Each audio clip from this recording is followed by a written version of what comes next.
Pernahkah kamu mendengar orang berkata, kalau percaya Big Bang berarti tidak percaya Tuhan? Atau sebaliknya, kalau percaya Alkitab berarti harus menolak semua sains. Benarkah sesederhana itu? Apakah teori Big Bang benar-benar bertentangan dengan Alkitab? Atau justru kita sering memperdebatkan sesuatu yang sebenarnya bukan inti dari firman Tuhan? Di video ini kita akan membahas secara tenang berdasarkan Alkitab sekaligus melihat bagaimana orang Kristen memiliki pandangan yang berbeda mengenai isu ini. Sebelum mulai, ada satu yang perlu kita pahami. Alkitab itu bukan buku pelajaran fisika, dan buku fisika juga itu bukan kitab yang menjelaskan siapa Allah. Keduanya bicara tentang hal yang berbeda. Sains berusaha menjawab bagaimana sesuatu terjadi, sedangkan Alkitab itu terutama menjawab siapa yang menciptakan dan mengapa semuanya ada. Kalau kita memaksakan Alkitab menjadi buku sains atau memaksakan sains menjawab pertanyaan teologis, kita akan salah memahami keduanya. Nah, kita lihat yang pertama, apa sebenarnya teori Big Bang? Banyak orang mengira Big Bang mengatakan bahwa alam semesta muncul dari ledakan tanpa sebab. Padahal itu bukan isi teorinya. Secara sederhana, teori Big Bang itu mengatakan bahwa sekitar 13,8 miliar tahun lalu, alam semesta berada dalam keadaan sangat padat dan sangat panas, lalu mengembang hingga menjadi alam semesta seperti sekarang. Perhatikan baik-baik, teori ini menjelaskan bagaimana alam semesta berkembang. Teori ini tidak menjelaskan mengapa ada alam semesta sejak awal. Ia juga tidak menjelaskan siapa penyebab pertama. Disinilah banyak orang salah paham. Nah, kemudian kita lihat apa yang Alkitab katakan. Di dalam Kejadian pasal 1 ayat 1 membuka Alkitab dengan kalimat yang sangat sederhana. Pada mulanya Allah menciptakan langit dan bumi.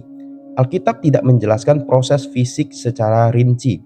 Alkitab langsung membawa kita kepada pribadi di balik penciptaan.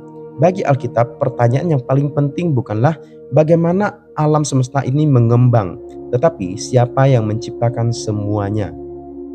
Jadi, apakah Big Bang bertentangan dengan Alkitab? Jawabannya tidak sesederhana ya atau tidak, karena orang Kristen sendiri memiliki beberapa pandangan. Pandangan pertama, ada orang Kristen yang menolak Big Bang.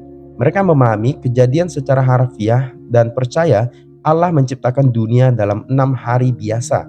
Menurut mereka, teori Big Bang tidak sesuai dengan urutan penciptaan dalam kejadian. Pandangan kedua, ada juga orang Kristen yang menerima Big Bang sebagai cara Allah bekerja. Mereka percaya Allah adalah penyebab pertama yang menciptakan alam semesta. Lalu proses yang dipelajari sains adalah cara Allah memelihara ciptaannya.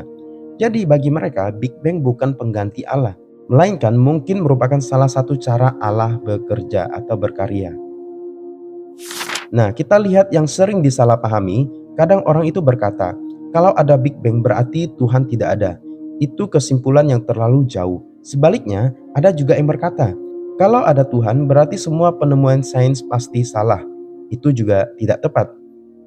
Bayangkan seperti ini, kalau seseorang itu bertanya, siapa yang membuat rumah ini? Lalu dijawab, rumah ini dibangun memakai semen, bata, dan besi. Jawaban itu benar, tetapi belum menjawab siapa pembuatnya. Begitu juga ketika sains menjelaskan materi, energi, dan hukum alam, itu tidak otomatis menjawab siapa yang merancang semuanya. Sains bisa menjelaskan mekanisme, tetapi mekanisme tidak menghapus keberadaan Sang Pencipta.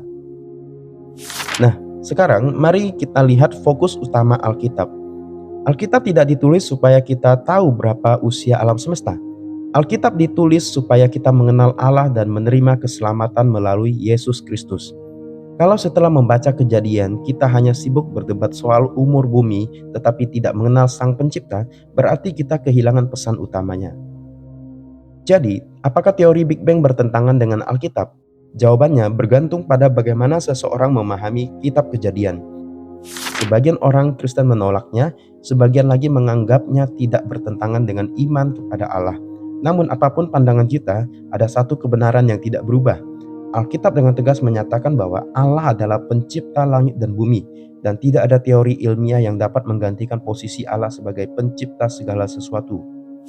Sebagai orang percaya, kita tidak perlu takut terhadap pertanyaan sains, karena iman Kristen tidak dibangun di atas ketidaktahuan, tetapi di atas penyataan Allah dalam firman-Nya dan karya Kristus dalam sejarah. Mari kita terus belajar dengan rendah hati, menghargai ilmu pengetahuan, tetapi tetap menjadikan Alkitab sebagai otoritas tertinggi bagi iman dan kehidupan kita. Kalau video ini menolongmu memahami hubungan antara sains dan iman Kristen lebih jernih, jangan lupa tekan like, subscribe, dan aktifkan lonceng notifikasinya supaya tidak ketinggalan pembahasan Alkitab lainnya. Saya juga ingin mendengar pendapatmu. Menurutmu bagaimana seharusnya orang Kristen menyikapi teori Big Bang? Tuliskan pandanganmu di kolom komentar dengan tetap saling menghormati dan berdiskusi berdasarkan firman Tuhan. Sampai jumpa di video berikutnya. Tuhan Yesus memberkati. Shalom.